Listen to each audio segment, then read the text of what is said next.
Okay, we are recording. Great. What significance does Requiem in D minor specifically have in the shaping of this play? Yeah, so Requiem in D minor by Mozart is a famous, it's a famous choral arrangement that goes along with masses, specifically for funeral masses. And basically it's arranged into different movements that all have their own tone and rhythm and message. And for me, I really wanted to play around with capturing each of those different movements and the tone with what's going on in the play. But because this play deals with time in an interesting way, these movements are out of place. So that contributes to kind of the structure of the piece as well. And with it being a requiem, you know, like I said, it has to do with the mass that accompanies death. But then there's the question of, in this play, is it actual death or is it the death of something else? And what does it mean, you know, in terms of after death? What happens after this death? So those are questions that I hope that people have in mind as they're seeing the piece. Great. The play jumps back and forth through time, altering the main character's reality. Why is that structure important to the telling of this particular story?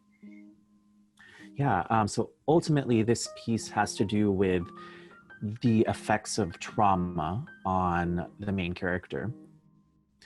And what I really wanted to play around with was the idea that a traumatic event can almost split someone into different timelines so that somebody's living through a prior version of themselves going through this traumatic event while their present version is living through life at the same time. So the play kind of jumps around between those two timelines and they intersect at times, mostly to mimic that effect of what trauma does or can do. Great. All right, final question. There are two phrases that come up a few times throughout the play, the monopoly smile and vacate or placate. Can you expand on what those mean and how they might be related? Yeah, absolutely.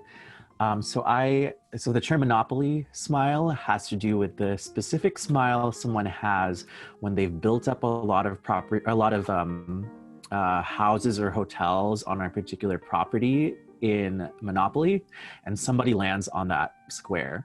So it's that smile of almost trapping somebody else because of the privilege you've built up on a particular property. So the main character coins this term to basically describe how he perceives others to feel when they've trapped him from their privilege, or at least what he perceives to be privilege. And vacate or placate is something that the main character's mother teaches him to deal with people of a higher privilege than he has, which is you either vacate, you get out of the way, or you placate by saying what they want to hear. And a big part of that is the degree to which Fernando, the main character, is successful or not at doing these things, or how much he refuses to do that. All right.